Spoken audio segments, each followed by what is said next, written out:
What it's going to do is kill the market for firearms. Microstamping, it may not stop a single crime at all. It's really going to be effective in arresting incredibly stupid criminals. Enfield #2 Mark I revolver.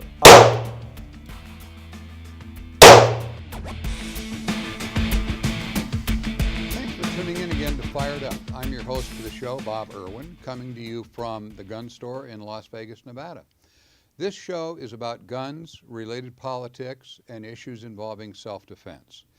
On this edition, the panel is going to discuss three things here. First is California's new micro-stamping law. Goes into effect statewide, and apparently it's going to affect handgun ownership and distribution in California dramatically for the people that live there. We're also going to talk a little bit about how the government regulates so much of society. Who is actually responsible for making citizens safe from criminals? And we have an interesting segment on that. And lastly, we're going to talk a little bit about the stand your ground defense. It's almost, not quite, maybe being used in another murder trial in Florida, another Florida shooting case where a 17-year-old was shot dead.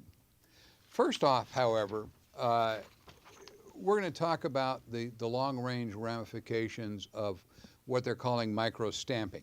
It's a new state law in California that forbids any importation of firearms to the state that don't contain the technology. And what it is, for those not familiar with it, it is a small metal dot that is mounted on the firing pin of the gun with a reverse imprint so that each time it hits the primer, it marks the cartridge primer with the make, model, and serial number of the gun that fired it. So when the cartridge is thrown out of the gun, there's an immediate trace available to whoever theoretically bought the gun the first time it was sold. The technology is less than perfect, but we're looking at a system here that California thinks, I don't understand how they think it will reduce crime, but it'll help them catch criminals. Yeah, they already have the technology in place. They say they have the technology in place to follow these guns, which clearly means that they have the ability to read these little micro dots on the primer, which is going to require some lab time, obviously. The problem is that models that are currently on sale from manufacturers, the semi-automatic handguns, if they make any changes to the firearm, they then have to upgrade to the micro-stamping. And so either they don't change their firearms to keep selling them there, or they have to make these expensive micro-stamping modifications. Residents there can't have normal capacity magazines, and now they're not going to be able to have new or improved designs of semi-automatic firearms unless they comply with the law. This is really stupid. I mean, if a criminal is, they use it and they do something terrible, they commit a crime, they pick up their shell casings, if they use a stolen gun, if they collect all of the evidence from the scene, how is this going to then help them, the state, to track this down if all the evidence or all these shells are removed? I mean, if you've got enough time to commit a crime and collect it all, kudos to you. But I can see what the California legislature had in mind when they came up with this brilliant law. Because if the criminal buys a gun from the dealer, if he fills out the forms, if he waits the proper waiting period, if he attends a safety class, he passes all of the examinations for his firearm, and then if he leaves the shell casings at the scene, police are on it. Crime crushed. Crime, yeah. Well, micro-stamping, it may not stop a single crime at all, but it's really going to be effective in arresting incredibly stupid criminals. And it's only going to cost gazillion dollars to do it. I mean, the cost outweighing the benefits of this debacle. It's a debacle. It's crazy. I mean, It doesn't even make sense. It doesn't make sense. How rich does California think they are now? Like, aren't they still kind of broke? I'm sorry. This is kind of crazy. And the simple answer is they still would have to prove. Let's say that they go out and they find the brass and they pick it up and they go, oh, we've got a microstamp here. This is, model X, serial number Y. They pull the record. They find out who purchased the firearm. That's all it tells them. They still have to prove somebody held it in their hand and pulled the trigger. They go to the individual. They knock on their door and they say, hey, we found a piece of brass. Okay, that's neat. I was in Tahiti last week when you say the shooting happened. The firearm was stolen a month ago. Here's the report showing it was stolen. I have no idea, but how about this one? I went to the range last week and I shot 300 times and I left my brass on the ground. This doesn't have anything to do with reality. What this has to do with is California is legislating guns out of the state. That's what all this is about. This has nothing to do with reality. It has nothing to do with justice. It has nothing to do with investigative tools. Well, it may have a little bit of investigative potential because Sure. An incredibly stupid criminal, they show up at the door, they knock on the door, hey, we found your brass. Oh, crap, it was me. But it does nothing. He deserves. You know, I put dirt on it. How did you find it? but it will do absolutely nothing to stop crime. This does not keep anybody who is a law-abiding citizen from doing this. What it's going to do is it's going to keep quality firearms advancements from happening in California. The firearms available to Californians, and that's why you're right. They're just trying to piecemeal them out of existence. The most disappointing part of this law, besides the fact that it's ludicrous, is that it was signed into law by Arnold Schwarzenegger. Well, here's the worst part about it. It was And I signed. bet he didn't know what he was signing. It was signed into law, and then the legislature and the governor immediately said, but we're going to hold off for about 6 or 8 or 10 years until tech catches up with what we think we've They didn't even done. have the technology to do this when the law was passed. So let's pass a law. We don't know how we're going to enforce it, and we don't know how they're going to build the firing pins to microstamp, but we'll wait down the road a little Wait a bit. minute, he's not related to Nancy Pelosi, is he? He was busy filming Super Bowl commercials. He didn't know what was going on. I'm not even sure it's still technologically possible, is it? I mean, it can be done. It can be done. It can right. be done, but in an efficient manner. How easily can it be defeated? You take a nail file, a diamond nail file, and scrape. I mean, because the microstamping is going to be so small and minute that why it's called any micro? abrasion at all is going to totally destroy it. Well, now, Tony, I was under the impression that they had to use a special super hardened metal on the end of the firing pin to keep that very thing from happening. A diamond nail file. Is going to do the trick. No problem. Okay. You can go there with any type of. We use it to polish it because it's going to be so small that it doesn't require.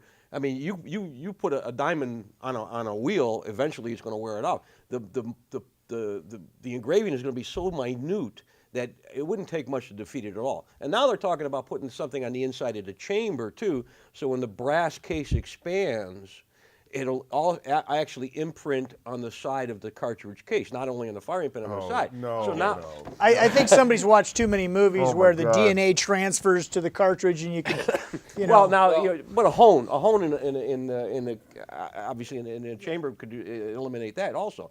So Here's the problem that exists for Californians in reality.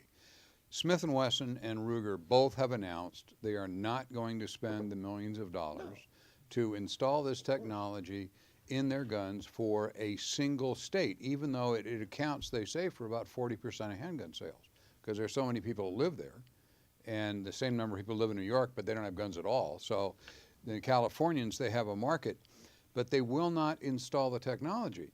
So the only thing they can import to California as of now is guns that are already approved by California for importation, because nothing else coming in will be approved unless it has microstamping. So basically new models of Ruger, Smith & Wesson, since we all know technology keeps up. They make better guns all the time, this and that. They're already making 10-shot magazines for these fools to have less bullets. What it's going to do is kill the market for firearms, and eventually, of course, the theory is all these guns will get worn out. They'll have to buy new ones. There aren't no new ones, except, of course, it doesn't apply to revolvers.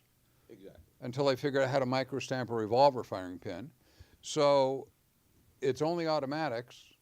And again, And, the criminal has to be that stupid to leave the brass there. The revolver, obviously, he's not going to be taking his brass Yeah, but with him. as yeah. Mike said, they're Yeah. going to go to the range and pick up brass. brass throw and it on the just ground. chuck it all over. Yeah, but the you place. you also know that states with the other states with the anti-gun agendas they've got to be jumping around the campfire right now, going woo woo woo, because this is exactly what they want, and now they're going to jump on it too. They'll jump on it and they'll try to make it more of a national, because Bob's right.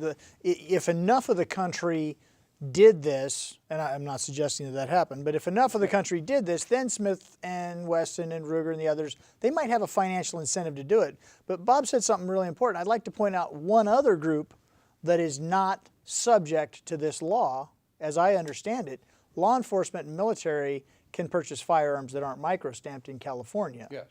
So it really only applies to anybody who's willing to commit a felony to take the microstamp off, and law enforcement.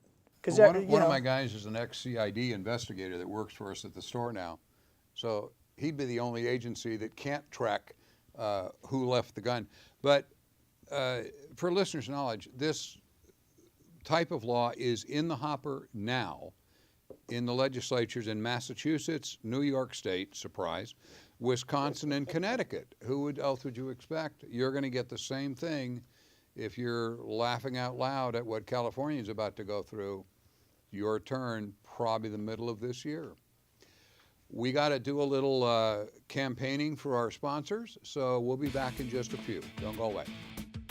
Well, there was a cacophony of errors here also. The ceiling level of the parking garage was so low that an ambulance couldn't get through it. Hey, we are back here on Fired Up. We live in a society that we're going to find somebody to blame for our miseries, no matter what they are. I thought we needed to discuss a case that self-reliance of individuals was the only serious answer. This is an attorney in Millburn, New Jersey, who was rather viciously murdered just before Christmas last year. He was out with his wife. They were returning to their car in a shopping mall parking structure, and I guess several young men surrounded them, decided that they wanted his car, his Range Rover. Obviously, it was a nice car, so he was targeted, and he fought with them, and they shot him, and they left him to die, and they ran away. The man was unable to defend himself or his wife in New Jersey because New Jersey very, very strictly limits concealed weapons permits. So that's one thing. But the other thing is, it took 9/11, took paramedics 18 minutes to get to him. 18 minutes in a major metropolitan area in a large city. 18 minutes. Well, and the guy actually bled to death. Well, there was a cacophony of errors here also. Dispatch apparently did not get the address correct. They didn't know where the mall parking lot was. And then in something that's almost mind-boggling, the ceiling level of the parking garage was so low that an ambulance couldn't get through it. So in their planning, they never even thought about, well, maybe what happens if there's a problem. So the ambulance personnel had to park outside of the thing and come running in to get to try and get to him. You know, and ultimately they did catch these individuals because there were some cameras outside of the garage that caught them and they were able to identify them, but there were no cameras inside the garage where at least possibly a security officer watching the video would have seen this happen and could have gotten assistance to them, or they would have had better evidence against these individuals as to the fact that they actually did the crime. All they can say from the video now is, we saw you running. Well, yeah, I heard shots, I'm running. So it makes it more difficult to prosecute them unless one of them confesses. So we look at this incident, and you could say, well, this guy, this attorney might have survived if the parking garage had better security, if it had cameras watching, if it had somebody watching the screens that the cameras are focused on, if they had guards patrolling.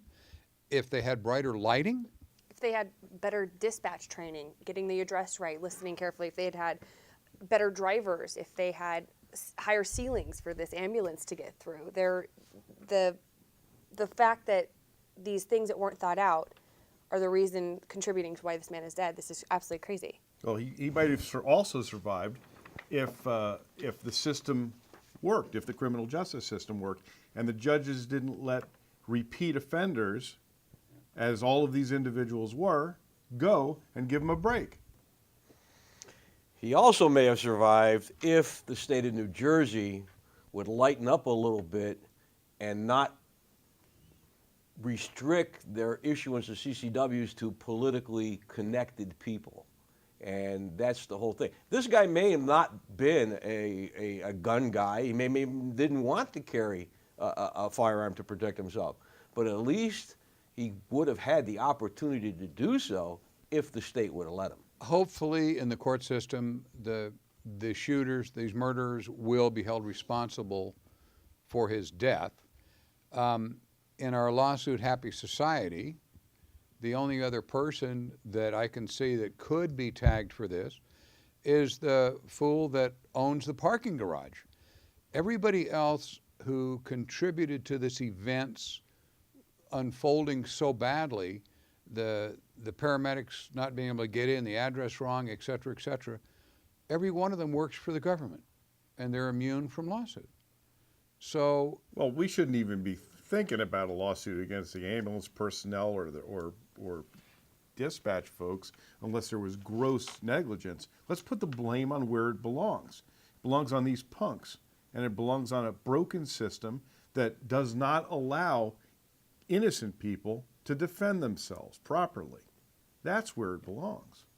well, the other thing I'm talking about here, there, Randy, is the damage that the criminal justice system can't fix. They can catch these guys, hopefully keep them in jail this time, have a parole officer who actually checks up on them and so forth. But normally in a murder like this, a crime like this, the recovery for the wife and a young daughter, I understand, is going to be the civil lawsuit against whoever is involved. And because a lot of things went wrong here that could have saved him from bleeding to death over 18 minutes, but there's nobody to sue because it's all the government, and they're all immune from suit. So she ain't going to sue the criminals.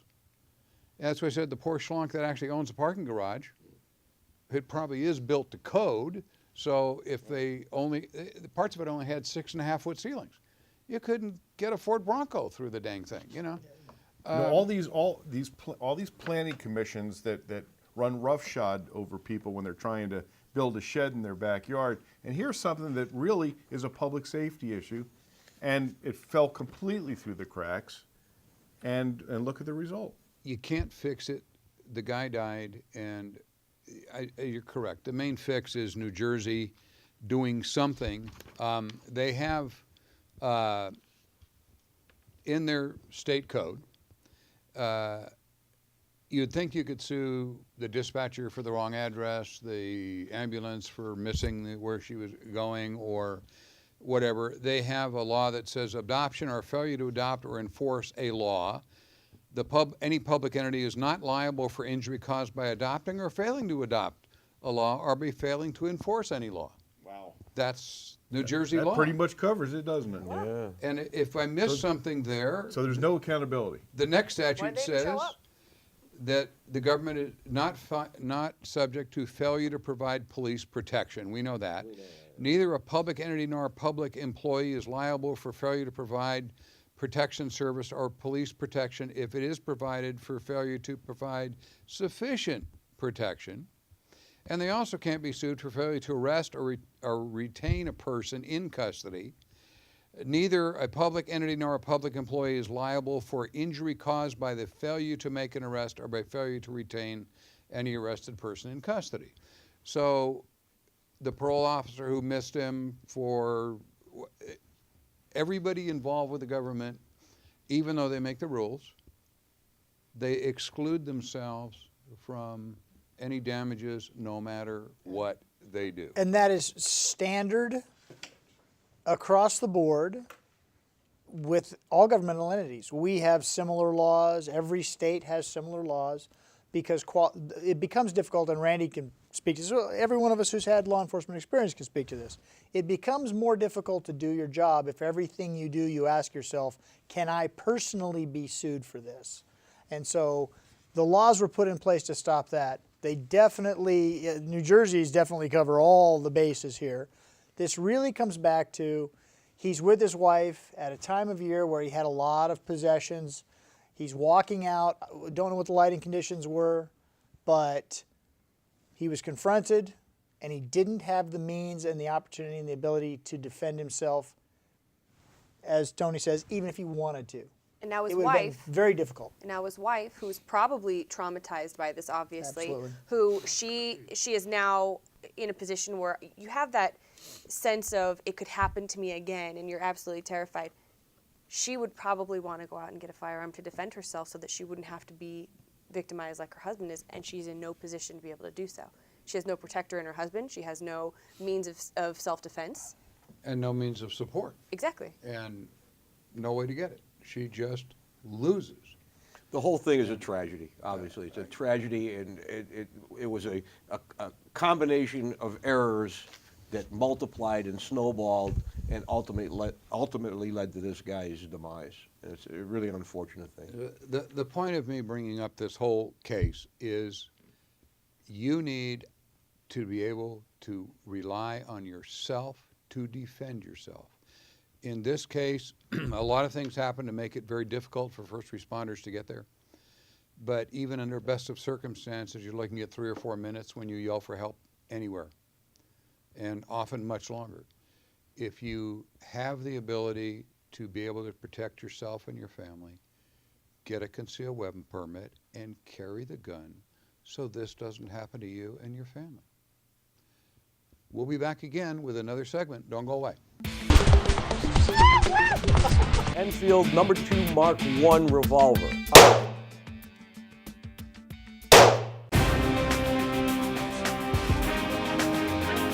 Hi, this is Tony with the Gun Store in Las Vegas. Thanks for watching Fired Up with Bob. Today's historical demonstration is the Enfield #2 Mark I revolver. This was a standard British issue revolver for World War II. In normal configuration, it was a 5-inch barrel. This one here has been shortened down to 2-inch, and there's a story behind that. Between World War I and World War II, the British used the Webley .455 caliber big revolver, big frame revolver. For World War II, they actually scaled it down to a smaller caliber, which was a .380-200.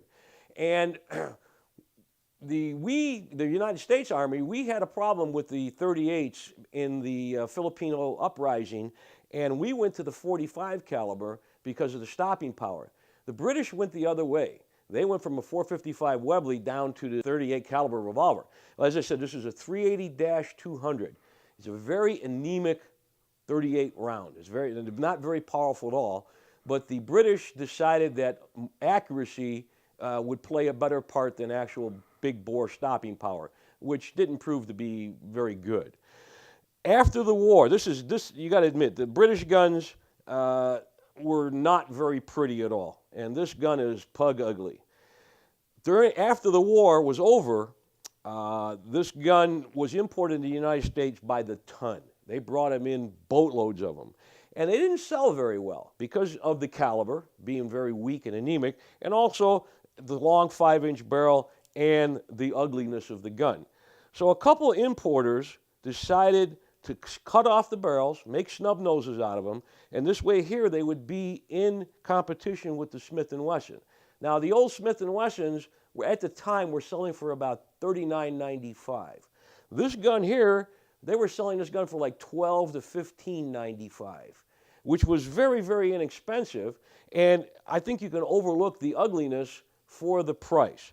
Now, this gun will shoot .38 Smith & Wesson ammunition, so you can use American ammunition in this gun because the .380-200 is not readily available in the United States, but it will chamber and shoot the .38 Smith & Wesson round. One of the unique features on this gun is that this particular gun, or not this exact gun, but this particular style of gun was used by Lee Harvey Oswald to shoot Officer Tippit in Dallas during the Kennedy assassination period.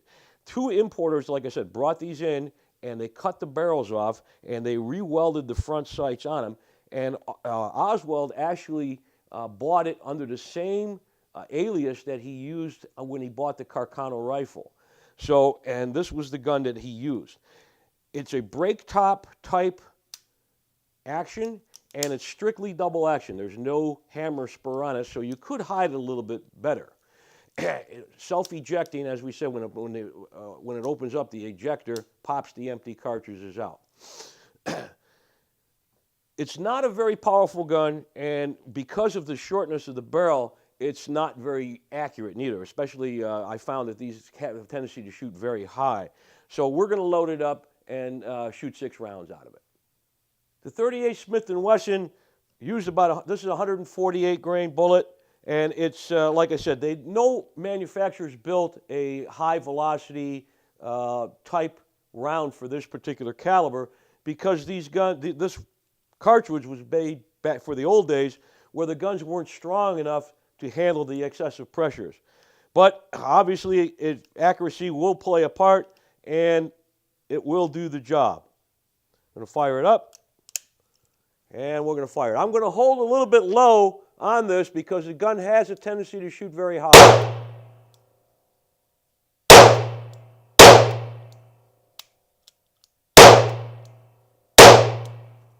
We did have one misfire there, but this is very old ammunition. Kick it out. The point of aim I was using on this gun was down here, and you can see the gun printed much higher. If they would have put a higher front sight on the firearm, then it would have lowered the group down to a more center mass type area. But it's all a matter of getting used to it. If you shot the gun enough, I'm sure that you would be able to be very proficient with it.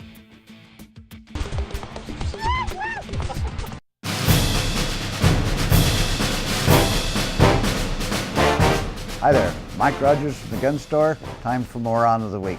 Let's see how not to do things.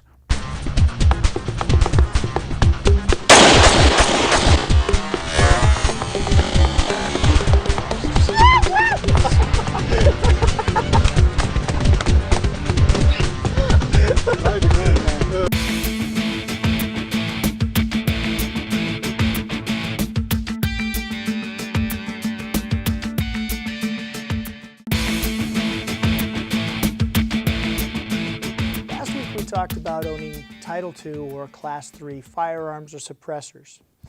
Often the question is, how do I go about doing this? Well, the first thing you have to do is find a firearm in your state or in another state that you want to purchase.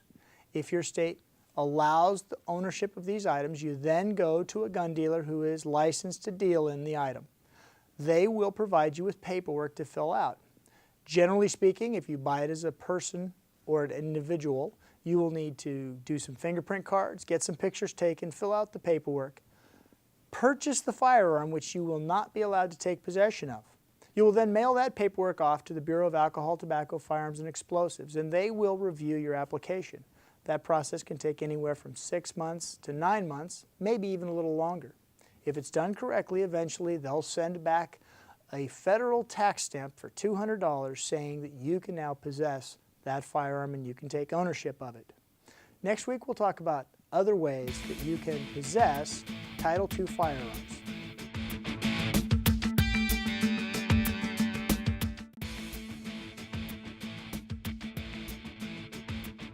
What's really interesting about this gun is it's been in service now with the U.S. military for more than 50 years. Some of the other things you can plug and play on these things, variety of optics. This is the Marine Corps' favorite. This is what's called the ACOG, Advanced Combat Optic. It's not a cheap little item, but you can basically bury this alive and it'll come back every time. It has iron sights built into it. It has 4-power magnification and a reticle in it that's set for the 5.56. If I wanted to put it on this gun, I'd have a different reticle in it so I could quick change them. The rail system on top, this Picatinny Model 1913 rail system allows interchangeability of parts in a very rapid and sure manner. I could mark the spots on there I wanted to put my mounts. Quick release mounts like this, I could swap this scope for that, for anything in here that would match up on the mounts. Some of the other things that are really popular in modifications, guys like to change things around. Butt stocks, I can replace this in about 30 seconds. The pistol grip, there's a variety of different types and angles depending on the size of your hand and your own ergonomics. I could switch this out in about 5 minutes. Bipods for the front end, infinitely adjustable for height and distance on there. Muzzle brakes, this thing on the front here, there's a variety of these, and they can be configured to just hide the flash, which is legal in some states and not others, or to actually control the rise, the recoil of the gun. This BCM gunfighter is a good example of that, and this is a PWS unit right here that greatly enhances your shot-to-shot time because you're not having to recover from the recoil as much. The muzzle doesn't climb. That's especially important when you're shooting at distances. The kind of ranges this can do, if you don't come off your target with recoil because you've got an enhanced brake on there, it lets you see and visualize your hits and actually the trace of the round traveling down range. Huge variety of things. You can put different butt stocks on, different foregrips. The four-angle grips are very, very popular. You can put what's called bullet stops on them. These modern rails, this is a Daniel Defense. We've got a Troy down here. They're extremely light. That allows the gun to be very, very well balanced, and it really enhances the use of the gun. This can basically be operated one-handed, even by an old codger like me. It's one of the things that makes this infinitely shootable. People really like these guns. They really perform well. They come at a variety of price points. Basically, people divide it up between professional grade guns and hobby guns. You'll be able to readily tell the difference in price, and the big difference comes in reliability and for people that like to shoot a lot. If you really like to shoot a lot, you can wear one of these out. One of the beauties of the 5.56 round is the long barrel life. You're going to keep acceptable accuracy easily up to 10,000 rounds, which is quite a lot for a thing. I can switch out the barrel on this, or I can have my gunsmith buddy do it, which would be a lot easier. It'd take him about 30 minutes and I'd have a new barrel on this gun. They're readily available. I can choose the length. This gun here makes it even easier. The LMT modular weapon system has 4 torque points with removable bolts on here. This is a 20-inch barrel. I can swap this out, still have a free floated rail on it, and have the whole thing ready to go in a 16-inch configuration in about 5 minutes. The optics are even quicker. The buttstock takes about 30 seconds to change. It's just an amazing system. It's the reason it's been around for 50 years, and there's really nothing on the trace right now to replace it. There's a lot of talk, different things are out there. They've tried things like the Scar series and stuff, and they haven't been able to find enough improvement without making a major cartridge change to even think about changing the rifle yet. So for the foreseeable future, this is going to be the gun for the military, and that's made it extremely affordable for those of us that just like to shoot. With this rifle in this configuration, with this particular scope on it, I can use it for target shooting. It's excellent for competition in the 3-gun type matches when speed and accuracy are extremely important. Hopefully we'll be able to show you some reticles here in a few minutes. And at the same time, I can pop a long-range scope on it like this and take it out and hunt coyotes with it. It's 600 yards. The flexibility of the ammunition and the platform are amazing. Guy buys one rifle and he can set it up for a number of different things. But in the semi-automatic mode like this, it's by far the most popular gun in the country, and for good reason. The gun's proven itself. They're extremely reliable. They're extremely simple to operate. And the nice thing about it, in a standard configuration, this weighs well under 7 pounds. Big, heavy 308 like this one is still only at about 13 pounds, which for that type of rifle is considered very light. And this one you could expect to get good hits out to 1,000 yards. With this gun, I'm comfortable at 600 yards. There's a lot of guys out there that are shooting these at 1,000 yards in international competition with a little more fancy a scope than this in the 20-inch barrel. Barrel length doesn't make that much difference. The standard military length now is 14.5. This is a 16-inch barrel. You can get the 14.5-inch barrel, and your flash hider or muzzle brake is permanently affixed to it to make it the legal 16 inches that's required.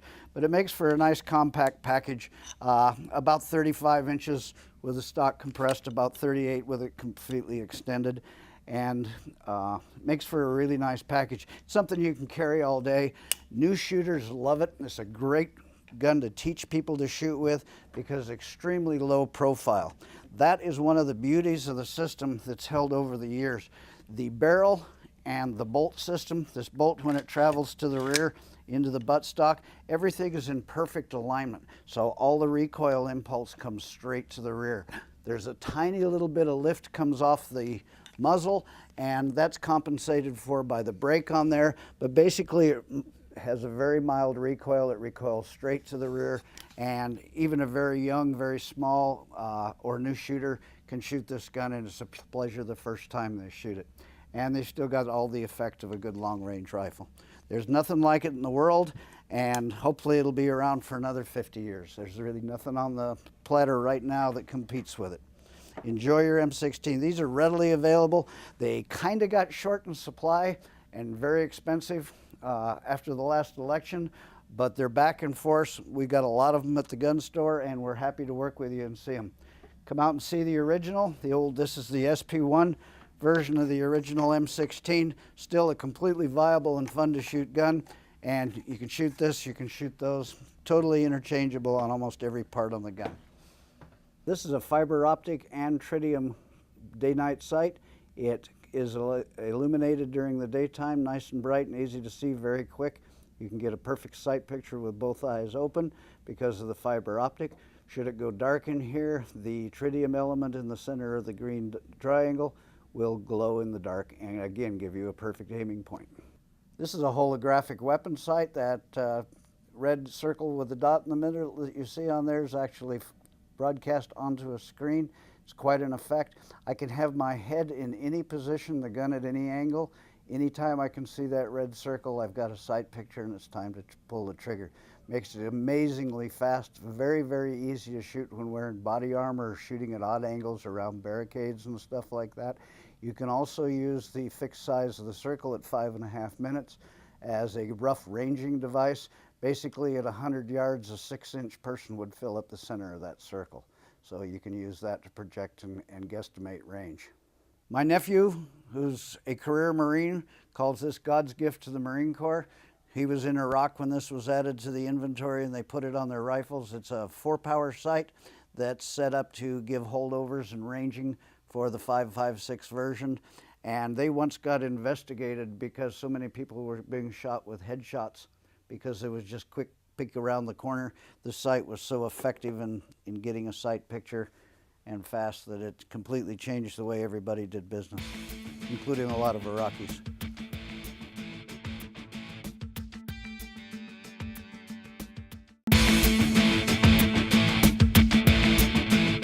And we are back once more on this segment of Fired Up. There's a case in Florida now that the media is really playing up. As we're filming this, the jury's just being picked, and the case will be all over the news the next week or two. Another racially charged shooting where a white adult male fired at an apparently unarmed black 17-year-old who was killed. And they're comparing it to the Zimmerman case, and there is absolutely nothing similar except the victim being 17 years old. Other than the victim being a 17-year-old African-American, you're right, there's nothing about this. In fact, the media reports, some of the information we're getting now, there may very well have been a racially motivated component to this, and that's certainly going to come out in the trial. The biggest thing is that the guy Dunn, who the shooter, he said he saw a gun, right? The police found no gun. No witnesses saw a gun. Nobody heard any gunshots.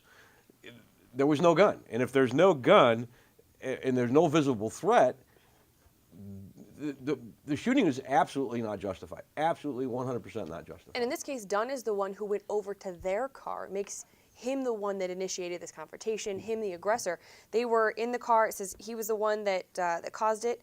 He was provoked by the loud radio sounds, but that was, at least at the beginning, the kids were the ones who were on the defense. They're just the ones sitting in the car. He's the one that physically went over to them. And, you know, we are always talking about having a CCW permit. This guy did have a CCW permit. So that means he had at least some modicum of training. Well, once you decide to move your body over to their vehicle, I mean, you're now the aggressor. And in another digression of how this is nothing close to the Zimmerman case, is there are witnesses here. So, I mean, they're really, the only similarity is that which is politically expedient for people that want to create a racial issue or create a stand your ground issue, which is exactly what the political purpose is here. Yeah, this is being played in the media, as I said. The victim's mother, her last name is McBath, sees it as a racial attack.